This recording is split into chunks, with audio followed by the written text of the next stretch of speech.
보통 사무엘상은 우리들이 사무엘과 다윗과 그리고 그 중간에 사울의 이야기가 껴있기 때문에 어릴 적부터 아주 많이 들어왔던 부분입니다. 그래서 우리는 사무엘상이 사실은 매우 가깝게 느껴지는 성경책 중에 하나입니다.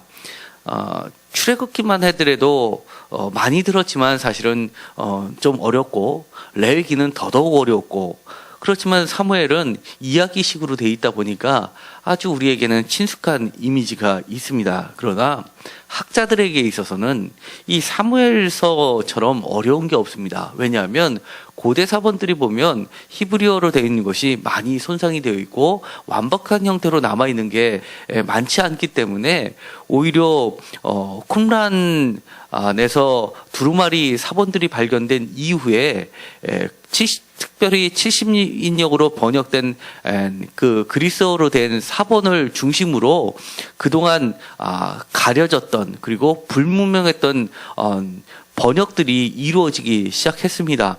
그렇기 때문에 이 사무엘 상은 생각보다 우리가 깊이 들어가면 들어갈수록 매우 해석하기도 어렵습니다. 특히 이 9장은 더더욱이 그런데요. 많은 부분이 우리가 이해하기 어려운 것으로 되어 있습니다. 대표적으로 이 9장은 사울이 사무엘로부터 하나님의 택하심을 받고 기름을 붓는 장면이 10장이 나오는데, 그 기름을 붓기 전에 그를 만나서 이야기하는 장면이 묘사가 되어 있습니다. 왜 그를 선택했는지에 대해서 설명이 되어지고 있는 부분인데, 이것과 우리가 반드시 함께 생각할 것은 사울이 왕이 된 이후에 그를 하나님께서 내치실 때 사무엘을 통해서 했던 말들과 또 다윗을 새로 세울 때의 말들과 비교해 보면 이 사무엘, 오늘 읽었던 사무엘상 9장은 사실은 매우 이해하기 어렵습니다.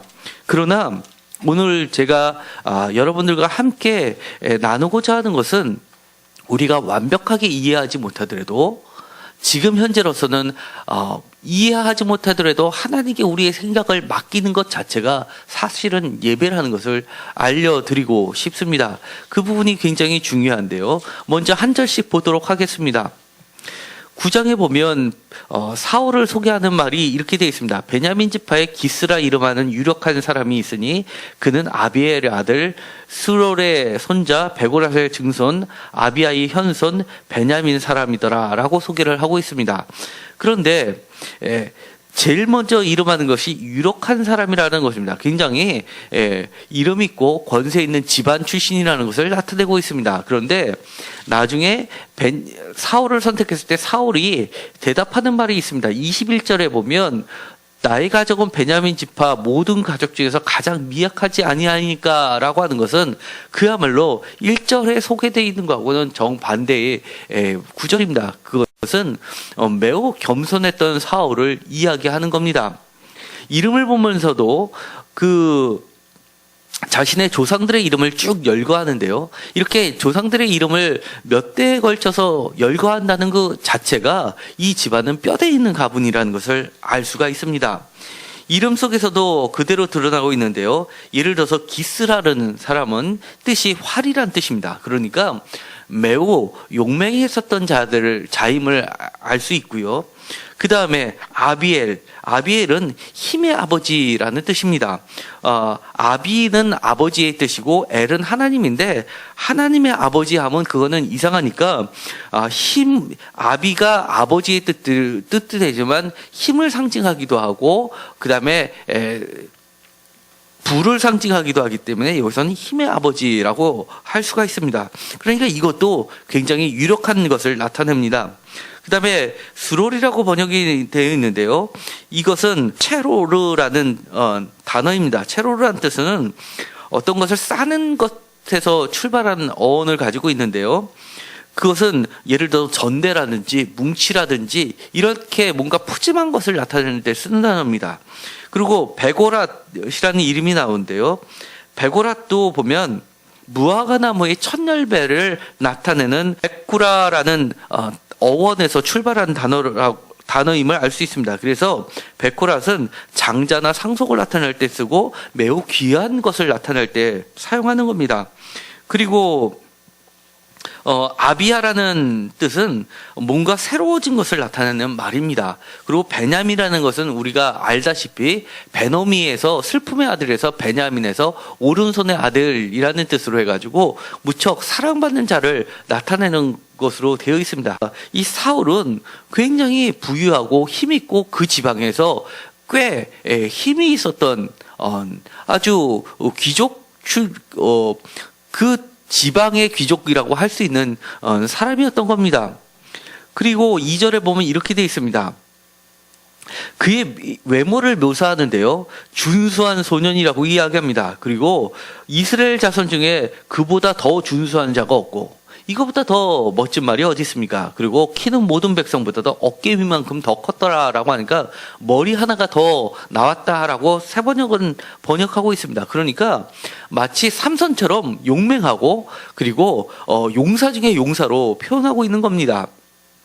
그리고 마치 골리앗을 보는 것, 이스라엘의 골리앗이라고 했을 정도로 그렇게 용사다운 모습을 가지고 있는 겁니다. 그러니까 이 사울의 외모를 봤을 때 결코 범인이라고 할 수 없을 정도로 누구나 탐할 정도로 왕으로서 채택받기에 집안도 좋고 본인의 능력도 있고 그리고 모든 사람이 보기에도 인정할 만한 사람이라는 겁니다. 그런데 이 말이 보면 뒤에 다윗을 뽑을 때 사무엘이 다윗을 뽑을 때의 말이 있습니다. 사무엘상 16장입니다. 사무엘상 16장에 보면 사무엘이 다윗을 찾아가면서 이새의 집을 갔을 때 7절에 보면 첫 번째 아들인 엘리압을 보고 나서 기름을 부으려고 하니까 하나님이 말리십니다. 그러면서 그의 용모와 키를 보지 말라라고 하면서 사람은 외모를 보거니와 나 여호와는 중심을 보느다라고 하면서 이것은 마치 사울을 생각하게 하는 단어입니다. 사울은 굉장히 외모가 준수했는데 또다시 첫째 아들인 엘리압을 뽑으면 사울을 뽑는 것 같은 그런 기준이라는 겁니다. 그런데 16장 12절에 보면 다윗을 표현한 말이 있습니다. 그의 빛이 붉고 눈이 빼어나고 얼굴이 아름답더라.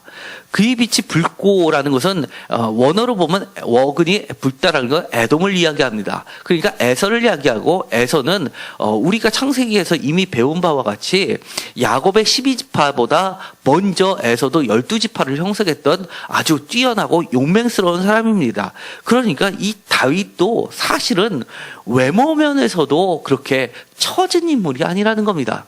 그렇기 때문에 이 외모 때문에 사울을 뽑았고 외모 때문에 그를 탈락했다고 보기에는 다윗 또한 외모가 범상치 않았던 것은 분명합니다. 그러니까 우리가 흔히 얘기하는 것처럼 사울은 외모 때문에 선출됐고 다윗은 중심 때문에 선출됐다라고 하는 단순한 논리는 사실은 적합하지 않아 보입니다.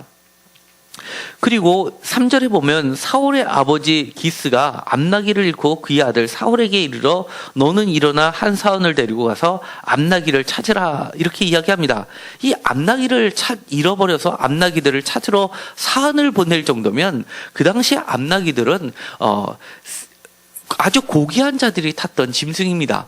말이 흔치 않았던 것이었기 때문에 왕이 나귀를 타거나 아니면 노새보다는 더 귀한 것으로서 선지자들이 예언자들이 나귀들을 탔습니다.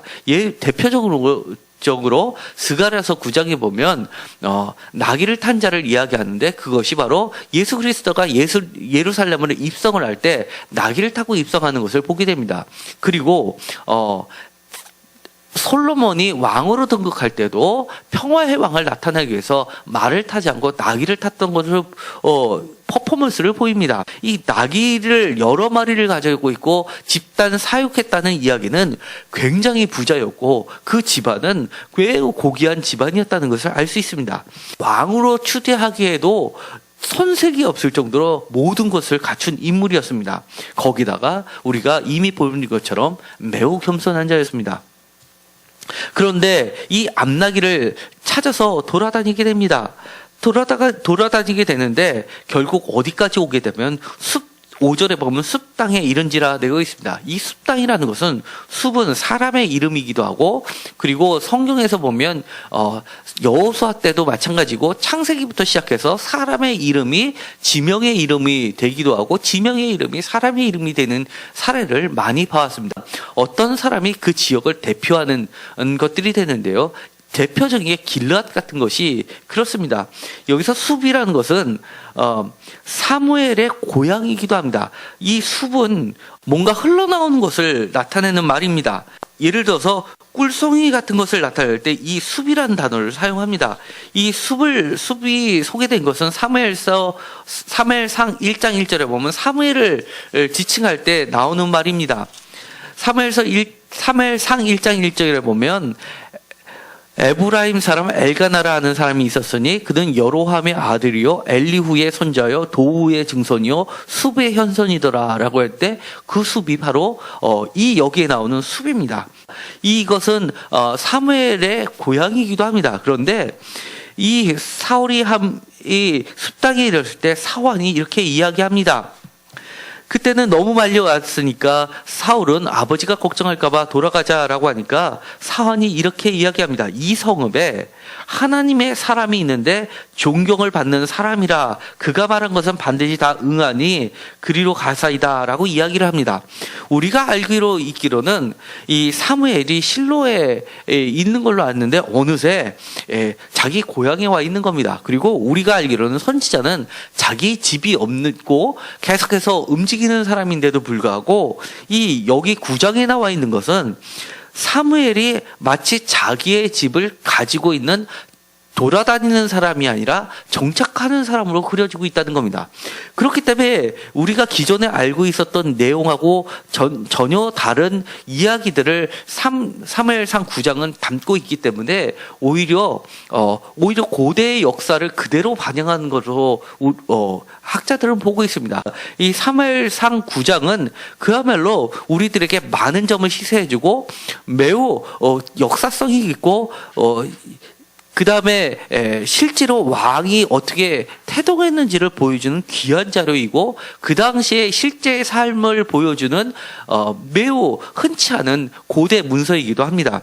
그런데 여기 보면 하나님의 사람이라고 하는데 존경받는 사람이라고 이야기하고 이 성읍이라는 것은 산 꼭대기에 하나의 성을 지었는 도시 형태를 갖고 있습니다. 그러니까 방어용 도시라고 하는 겁니다. 그래서 예를 들어서 마태복음에 보면 산 위의 등불을 이야기하면서 감춰진 것이 없다라고 하는 그런 예수님의 이야기가 나와 있는데 바로 이 아무리 껌껌해도 저 높은 곳 도시, 그러니까 산 꼭대기에 있는 방어형 도시에 있는 귀족들이 잘 사는 사람이 사는 데서는 불을 켜도 그 바닥에 있는 그 다음에 낮은 곳에 사는 사람들은 숨길 수 없이 그들을 다 보게 된다는 것을 나타내는 수고로도 사용되는 겁니다. 그런 곳에 이 사무엘은 살고 있었다는 겁니다. 그런데 놀라운 것은 이것을 사무엘이라고 이야기하지 않고 하나님의 사람, 존경을 받는 사람 이 정도로 얘기를 하는 겁니다. 그리고 실제로 사울이 사무엘을 만났을 때 물어봅니다. 19절입니다. 사무엘이 사울에게 대답하여 이르되 내가 선견자이니라 이렇게 이야기하면서 자기 자신을 사무엘이 사울에게 소개를 해줍니다. 이 18절에 보면 사울이 성문한 사무엘에게 나가 이르되 선견자의 집이 어디인지 청하건대 내리게 가르치소서라고 하는 것을 보면 이 사람들이 알고 있었던 정보라는 것은 사무엘에 대한 정보가 희박했다는 겁니다.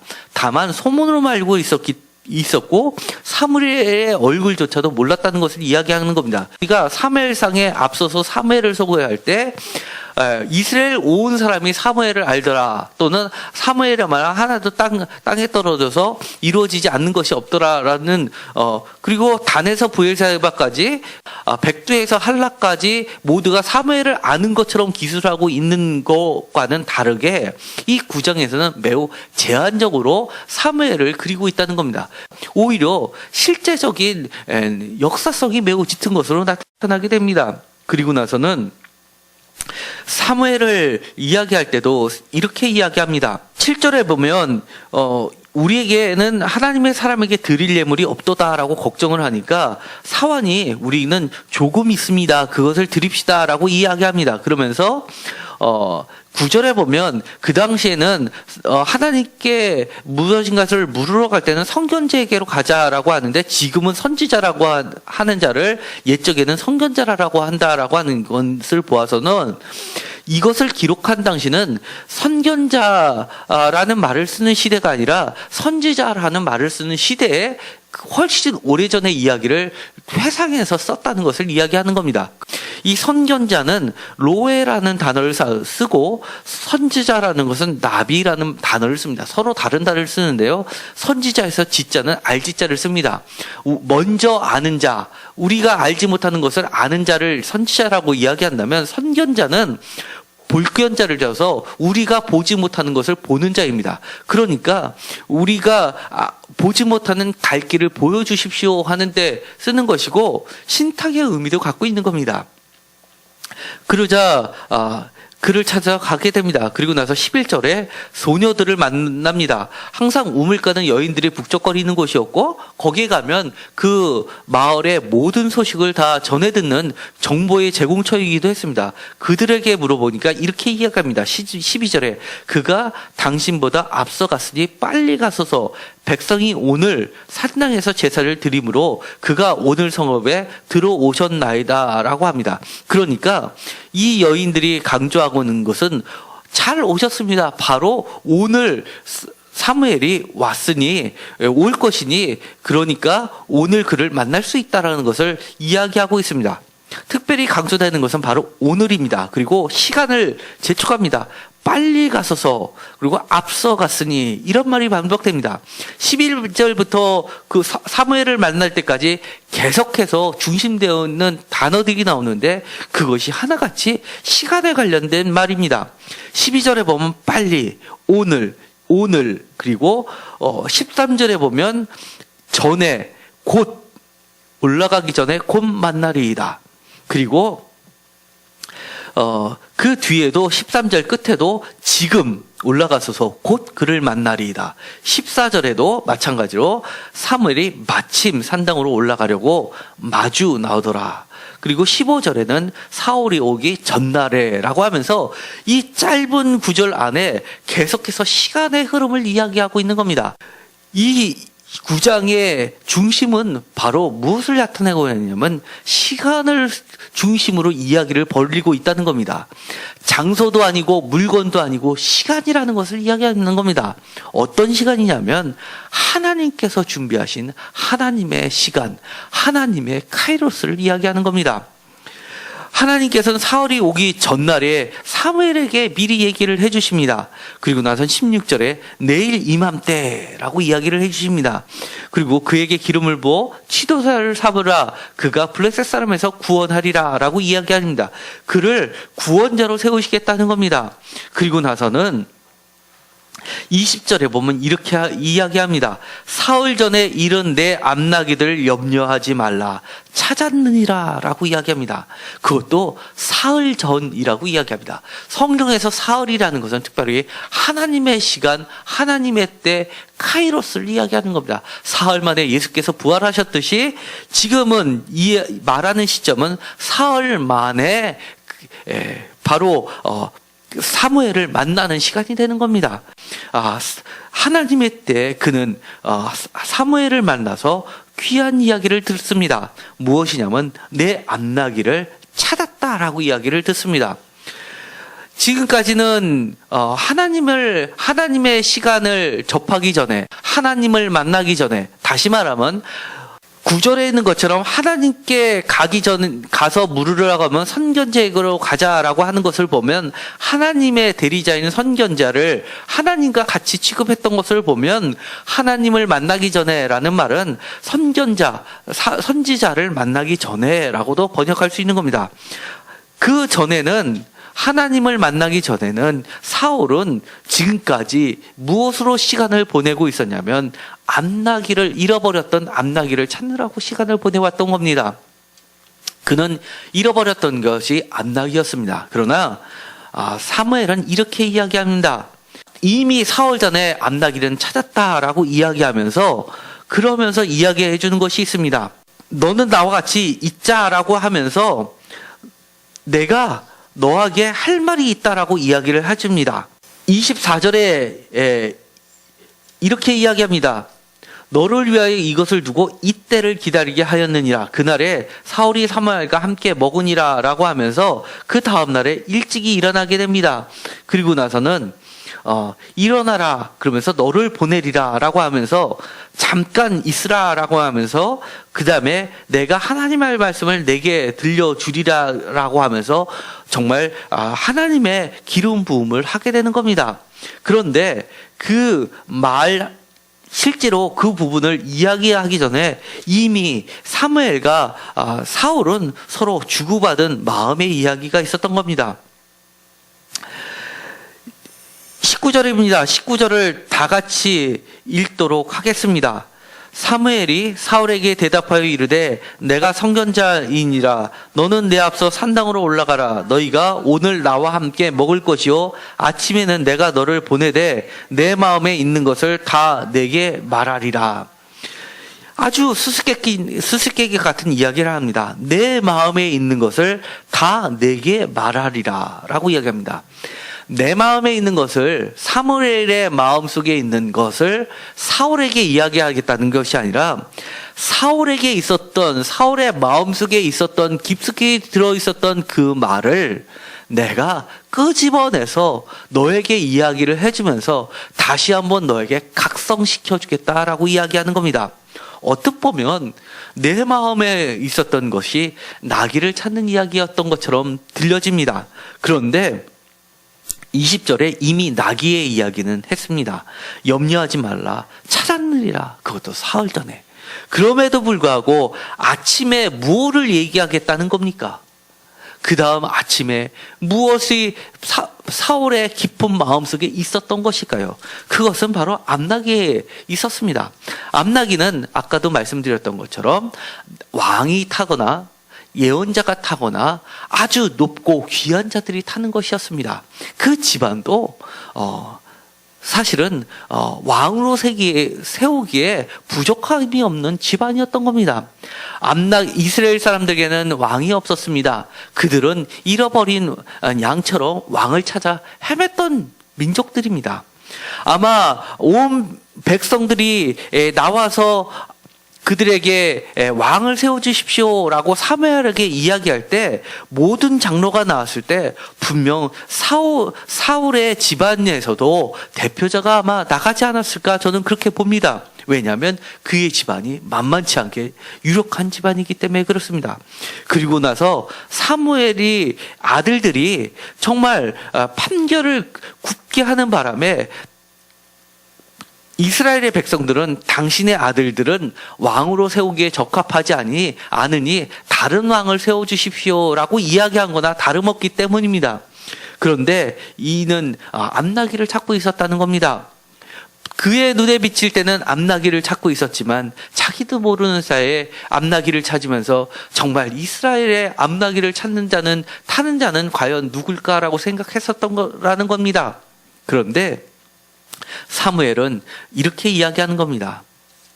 내 아버지의 온 집이 아니냐라고 이야기합니다. 사흘절에 이른 내 암나귀들을 염려하지 말라. 찾아내리라. 온 이스라엘이 사모하는 자가 누구냐? 너와 내 아버지의 온 집이 아니냐라고 이야기하는 겁니다. 이스라엘이 온 지파들이 바라는 것, 마음속에 원하는 것, 그것이 사울의 마음속에도 있었는데 그것이 무엇이냐면 바로 너와 너의 아버지의 온 집이라는 겁니다. 그 얘기는 바로 너와 너의 집이 왕가라는 것을 의미하는 겁니다. 이미 그 이야기를 듣는 순간 이 사울은 감히 입 밖으로 낼 수는 없었지만 숨길 수도 없었습니다. 그래서 그가 대답한 것이 가장 미약하지 않습니까? 라고 이야기할 수밖에 없었다는 겁니다.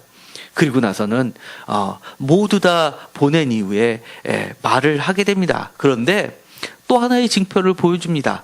바로 22절에 보면 사울과 그의 사환을 인도하여 객실로 들어가서 상석에 앉힙니다. 그리고 객은 30명가량 있었다는 얘기는 마치 다윗의 최측근 30인 용사를 생각나게 만드는 겁니다. 그러니까 상석을 제외한 나머지 한정된 그야말로 최측근 30명이 준비되어 있었던 것을 이야기합니다. 그리고 나선 이렇게 얘기합니다. 23절에 보면 요리인에게 이렇게 이야기합니다. 내게 두라고 말한 그분을 가져오라 라고 하면서 넓적다리와 그것에 붙은 것을 가져다가 사울 앞에 놓습니다. 그 이야기는 뭐냐면 이 넓적다리와 그것에 붙은 부분이라는 건 출애굽기 29장 26절 27절에 제사장의 몫이라고 있습니다. 아론과 그의 아들들을 대제사장으로 세우면서 임직식을 하면서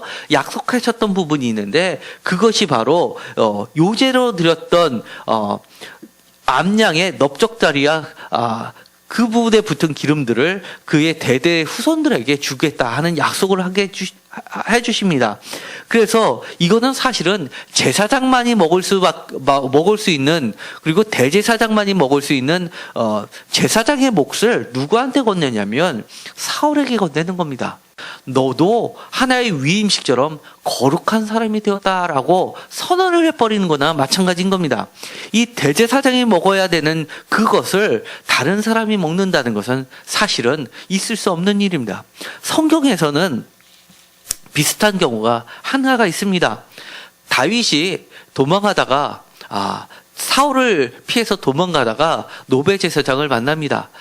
굶주렸으니까 나에게 떡 좀 달라라고 하니까 제사장들이 먹는 진설병에 놓인 떡을 줍니다. 그리고 다윗이 죽였던 골리앗의 창까지도 칼까지도 찾게 됩니다. 그런데 그 소식을 나중에 사울이 알게 돼서 그 사람을 죽이게 됩니다. 왜 죽이냐면 이렇게 제사장만이 먹을 수 있는 거룩한 음식을 함께 나눴다는 것은 왕으로서 인정을 해줬다는 것이 되는 겁니다. 그렇기 때문에 사울은 자신이 왕이 될 때 이런 일을 겪었기 때문에 그 일을 벌였던 자를 하나의 뭘로 취급하냐면 역적 패거리들로 취급을 한 겁니다. 그래서 그 사건이 나중에 알게 돼서 그 제사장을 죽이는 사태를 벌이게 된 겁니다. 이미 이 사울은 사무엘과 같이 이 식사를 하면서 이미 왕의 식탁을 하게 된 것을 경험하는 겁니다. 그리고 나서는 10장에 기름을 붓게 됩니다.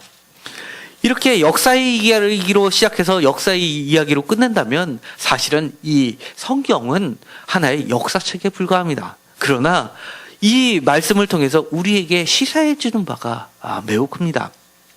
첫 번째, 우리들은 끊임없이 잃어버린 암나기를 찾고 있지 않았냐를 생각해 볼 필요가 있습니다. 그러나 하나님께서는 이 암나기는 이미 찾았다고 이야기합니다. 우리가 경제적인 어려움을 겪으면 경제적인 어려움만을 찾고 있는지도 모릅니다. 그리고 또 어떨 때는 자식의 잘 되는 것, 건강, 그 다음에 사업장의 확장, 직장의 승진, 이런 것들이 잃어버렸다고 생각하고 이런 것만을 찾고 다니고 있을지도 모른다는 겁니다. 그러나 하나님께서는 우리들에게 이렇게 이야기해 주시는 겁니다. 하나님의 백성들이 사모하는 게 내 속에 있지 않냐라고 이야기해 주시는 겁니다. 이미 그것들은 찾았고 내 속에 있는 진정한 것들을 한번 찾아보렴이라고 제안을 해주시는 겁니다. 우리가 하나님 앞에서 진정한 왕으로서 제사장으로서 서게 되는 것을 하나님은 우리에게 맡겨주신다는 이야기가 됩니다. 그래서 사무엘이 사울을 이야기할 때 이렇게 이야기하는 겁니다. 26절입니다. 사무엘이 지붕에서 사울을 불러 이르되 다 같이 읽도록 하겠습니다. 일어나라, 내가 너를 보내리라. 일어나라, 내가 너를 보내리라 라고 이야기합니다. 사사기 때부터 이 사무엘까지 끊임없이 중요한 단어가 있습니다. 일어나는 것입니다. 일어나는 것은 쿰이라는 뜻이었고 드보라도 일어나라라고 이야기하는 겁니다. 일어나라라고 하는 것은 하나님의 명령이고 우리를 세워주시는 명령인 겁니다. 그리고 나서 우리에게 이야기해 주시는 겁니다. 마치 하나님이 예수님을 이 땅에 보내시는 것처럼 예수님이 이 땅에 부활하신 이후에 성령을 우리에게 보내시는 것처럼 오늘도 지금도 하나님은 우리를 세상에 너를 세워서 보내주었다라고 보낸다라고 이야기를 하는 겁니다. 이제 너는 지금까지는 앞나기를 잃어버렸다 생각하고 찾고 다니는 존재였냐? 이제부터는 내가 온 하나님의 백성 앞에 너를 일으켜 세워서 너를 보내는 존재로 만들어줄게 라고 이야기하시는 겁니다. 두 번째입니다. 우리는 오늘 이 장을 통해서 끊임없이 집중되는 단어들이 있었습니다. 바로 시간의 단어라는 겁니다. 하나님의 때라는 겁니다. 오늘, 지금, 곧, 이제, 마침, 전날에, 사흘째, 내일 이맘때, 그리고 이른 새벽에 끊임없이 하나님의 때를 강조하고 있습니다. 일찍이, 이제, 잠깐 급박성을 이야기합니다. 바로 지금이 바로 곧 하나님의 시간이라는 것을 이야기하는 겁니다. 더 이상 우리에게 지체할 시간이 없다는 것을 이야기해 주는 겁니다. 지금 우리는 곧 하나님의 말씀을 듣고 곧 하나님의 말씀에 응답해야 될 때라는 겁니다. 그리고 우리는 이제는 주님의 마음을 알아듣는 존재로 바뀌어져야 된다는 겁니다. 세상의 기준대로 세상에서 뛰어난 자가 아니라 정말 아버지가 훌륭하고 할아버지가 좋은 집안이고 그리고 증조 할아버지가 아주 많은 땅을 갖고 많은 재산을 가지고 있는 그런 좋은 세상적 기준의 좋은 완벽한 집안이 아니라 하나님의 믿음의 가정에서 믿음의 가문으로서 손색할 만큼 손색할 바가 없을 정도의 그런 하나님의 사람으로 거듭나야 된다는 것을 이야기하고 있습니다. 이제 하나님께서는 우리에게 기회를 주시는 겁니다. 우리가 오늘의 9장을 보면 사실은 아까도 잠깐 보았듯이 사울과 다윗은 별 차이가 없습니다. 그리고 심지어 사무엘이 사울을 쳐낼 때도 정말 이해 안 가는 말을 하게 됩니다. 사무엘상 13장입니다.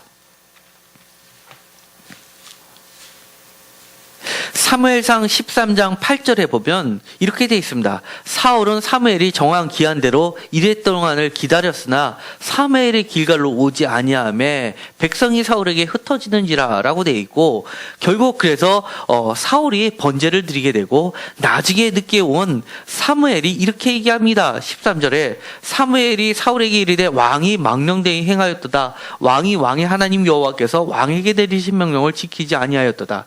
그리하였더라면 여호와께서 이스라엘 위에 왕의 나라를 영원히 세우셨거니와 지금은 왕의 나라가 길지 못할 것이라. 여호와께서 왕에게 명령하신 바를 왕이 지키지 아니하였으므로 마음에 맞는 사람을 새로 구하겠다는 선언을 해버립니다. 사실은 이것도 학자들이 해석하기가 매우 어려운 본문 중에 하나입니다. 이 정한기일이라는 게 도대체 무엇일까? 7일이라는 게 뭘까? 산술적 계산으로 7일은 아니라는 것은 모든 견해의 일치를 보고 있는 겁니다. 이 구절은 하나님의 독립성을 이야기하는 구절로 해석하고 있는 겁니다. 우리가 인간적인 생각으로 사울이 왕에서 폐위될 때에 우리가 이해할 만한 적합한 논리는 사실 없었다는 이야기고 반대로 사울이 왕으로 뽑힐 때에도 적합한 이성적인 논리는 없었다는 것이 전제되고 있다는 겁니다. 조건도 자격도 미미한 그를 하나님께서 일방적으로 세워주셔서 그를 불러주셔서 그를 소명을 주시고 사명을 주시고 사명자로 보내셨다는 것을 이야기하고 있는 겁니다. 그렇다는 이야기는 우리도 사울 같은 존재이고 우리도 다윗과 같은 존재하고 그 누구도 차이가 없다는 것을 이야기하는 겁니다. 오늘의 이 말씀을 보면서 반드시 기억해야 되는 것, 하나님을 만나는 것이 바로 하나님의 때를 이루는 시간이 된다는 것을 기억하시기 바랍니다. 그때는 지금일 수도 있고 내가 그것을 깨닫지 못할 때는 무한정 흘러가는 허송세월하는 잃어버린 앞나기를 찾아 돌아다니는 허비한 사흘일 수도 있다는 것을 기억하시기 바라고, 하나님이 우리에게 전해주시는 그 시간에 하나님께서 우리에게 주시는 사명을 기억하시고 정말 그 사명을 내 마음속에 끄집어내서 그것에 응답하는 저와 여러분들이 모두 되시기를 간절히 소망합니다. 기도하고 마치기로 하겠습니다. 하나님께서는 정말로 겉으로 보기에 준수한 자를 선택한 것이 아님이 분명합니다. 사울이나 다윗이나 전혀 차이가 없음을 우리는 다시 한번 깨닫게 됩니다. 지금까지 사울이 잃어버린 앞나기를 찾아 헤맸던 인물이라면 하나님께서는 하나님의 사람을 보내셔서 그를 진정한 잃어버린 앞나기가 무엇인지를 깨닫게 해주시고 마음속 깊이 잠겨져 있던 모든 이스라엘 백성들의 소망을 불러일으켜 주셔서 새로운 사명을 맡겨주셨다는 것을 깨닫게 됩니다. 우리에게도 하나님은 저희들을 하나님의 때에 불러주셔서 하나님의 사람으로서 우리에게 귀한 사명을 맡겨주셨습니다. 그리고 우리를 세워주셔서 우리를 이 땅에 보내주셨습니다. 우리가 그것을 잘 감당할 수 있는 자들이 되게 하여 주옵소서. 온전히 하나님의 뜻에 잡힌 자들이 돼서 늘 사명 때문에 사는 자가 되게 하여 주시옵시고 그 사명을 깨닫고 실천하고 귀하게 여길 줄 아는 자가 되게 하여 주옵소서. 우리가 다시는 앞나기 때문에 세상에 주어진 시간을 허비하는 자가 되지 않게 붙잡아 주옵소서. 예수님의 이름으로 기도드렸습니다. 아멘.